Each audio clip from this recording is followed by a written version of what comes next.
Aqui nos estúdios, a gente está recebendo agora o ministro da Saúde, Marcelo Queiroga. Boa tarde, ministro, seja bem-vindo. Boa tarde, Hermes. Prazer retornar aqui ao Correio.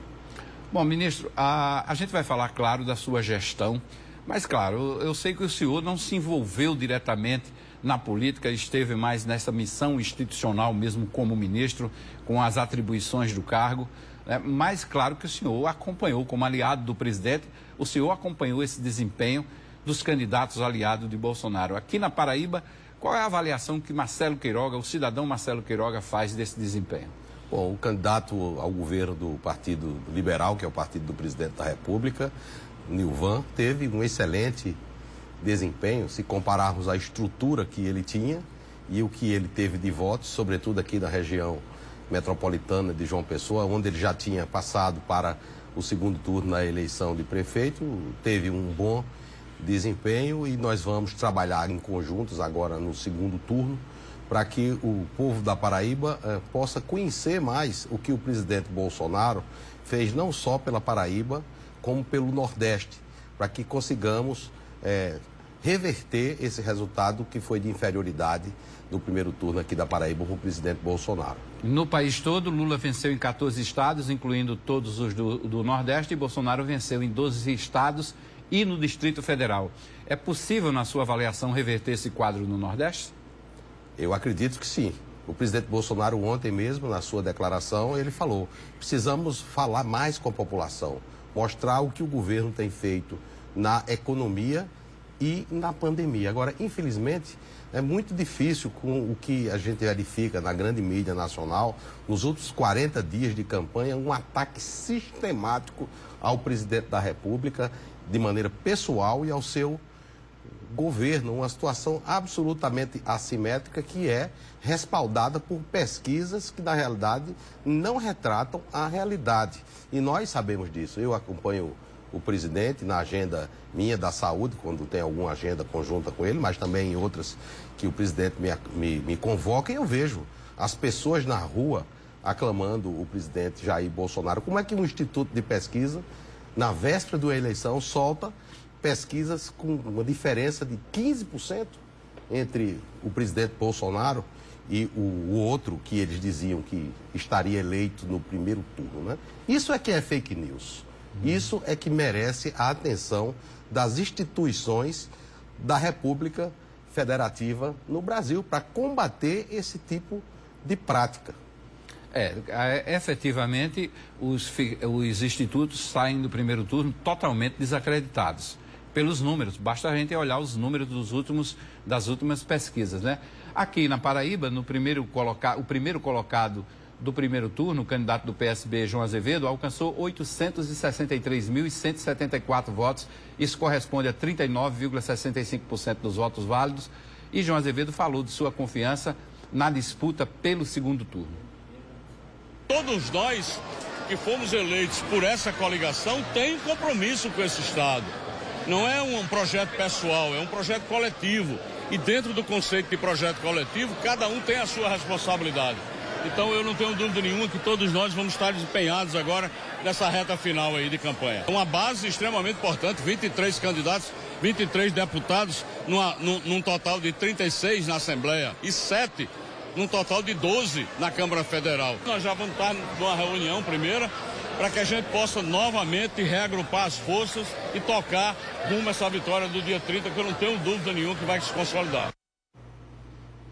O ministro, o senhor deve também ter acompanhado, como eleitor, como cidadão, como paraibano, essa disputa aqui no Estado, né? O candidato do PL, Nilvan Ferreira, não conseguiu chegar no segundo turno, teve uma boa votação, um bom desempenho, ficando ali em terceiro lugar, mas agora está concentrado entre Pedro e João Azevedo.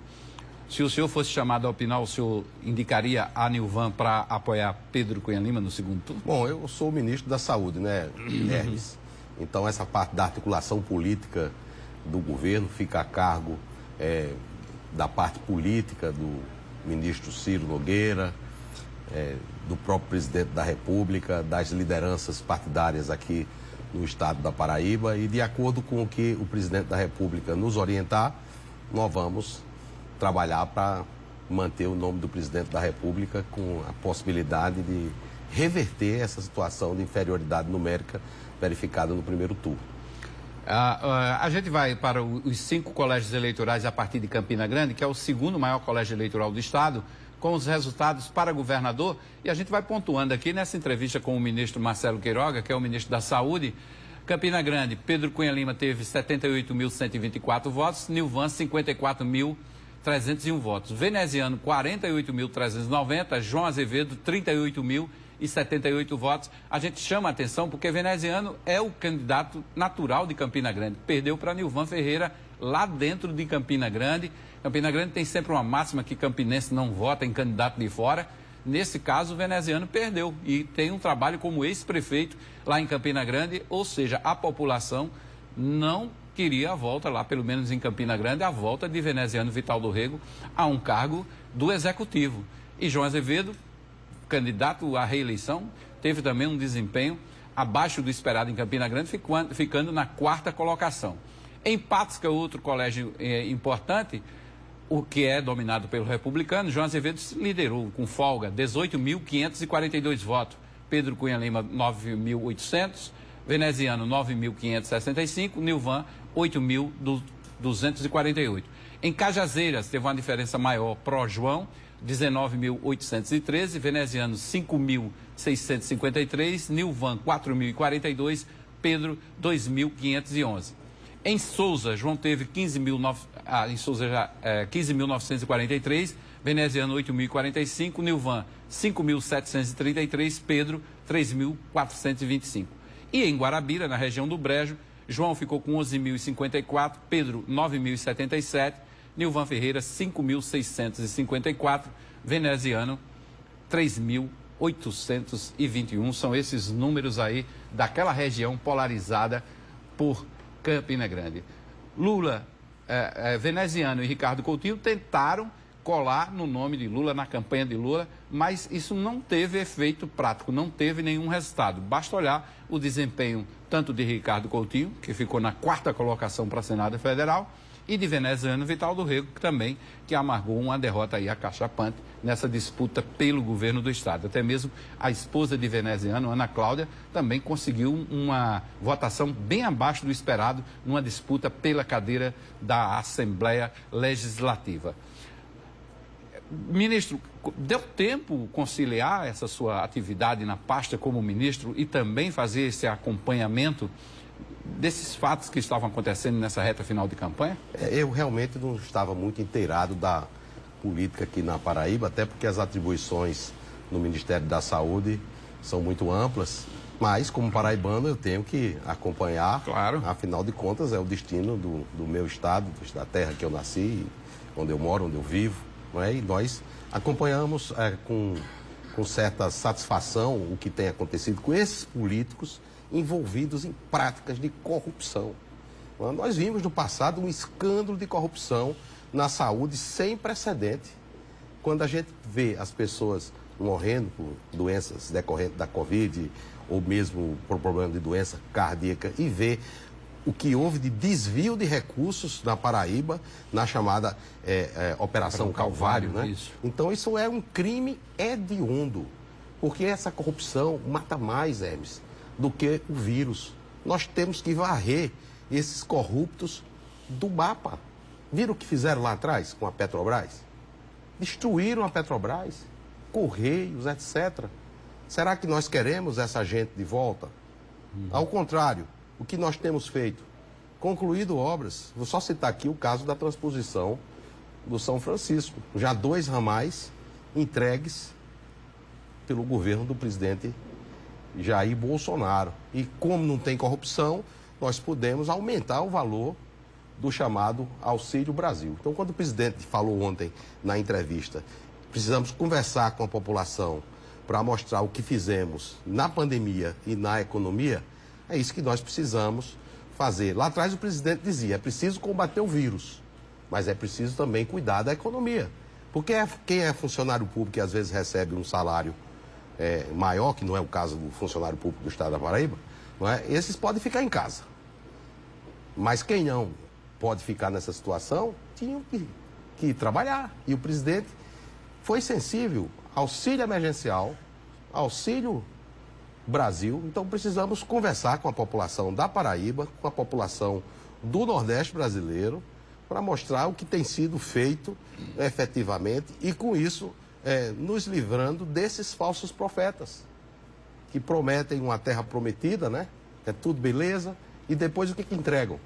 Como falou o ministro Paulo Guedes, promete o céu, entregam o inferno.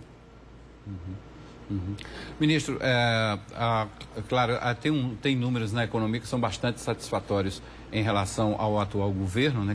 Já entramos aí num processo, inclusive, de deflação, mas ainda se repercute muito nos debates que a gente assistiu na televisão, nas redes nacionais, a questão da atuação do governo federal durante esse período de Covid. Você acha que isso também, essa votação também, de certa forma, comprova que o eleitorado entendeu a mensagem do que foi feito durante esse período pelo governo? O eleitorado entende, porque a população brasileira ela é esclarecida, né? E sabe, por exemplo, quem distribuiu mais de 535 milhões de doses de vacina foi o Ministério da Saúde, não é? Quem foi que investiu? Eu digo investiu, porque eu não considero gasto, mais de 490 bilhões de reais em saúde durante a pandemia? O Ministério da Saúde. Quem distribuiu 17 mil respiradores para o Brasil inteiro? O Ministério da Saúde. Tinha um consórcio aqui do Nordeste, eles diziam que iam distribuir vacina. Quantas doses eles distribuíram? Nenhuma. Zero. Absolutamente zero. Disseram que iam comprar respiradores. Operações da Polícia Federal para verificar o que fizeram com os recursos que se deveriam usar para a aquisição de respiradores. Então, essa fase do segundo turno é uma fase que o debate vai ser focado e que o presidente da República vai estar face a face com o seu opositor, que o Brasil conhece muito bem, e o presidente vai mostrar o que ele fez, quantos leitos de UTI ele habilitou. No pico da pandemia, nós subimos de 23 mil leitos para 46 mil. Ao contrário dos nossos adversários, que de 2008 a 2018, fecharam 40 mil leitos de hospitais no Brasil, meu caro Hermes. Então, isso vai haver oportunidade, cara a cara. O presidente Jair Bolsonaro vai mostrar, né, como ele sempre cita o Evangelho de João, né? E conhecereis a verdade e a verdade vos libertará. Vai mostrar a verdade. Porque só há um caminho, é o caminho da verdade. Ok, a gente volta a conversar com o ministro Marcelo Queiroga.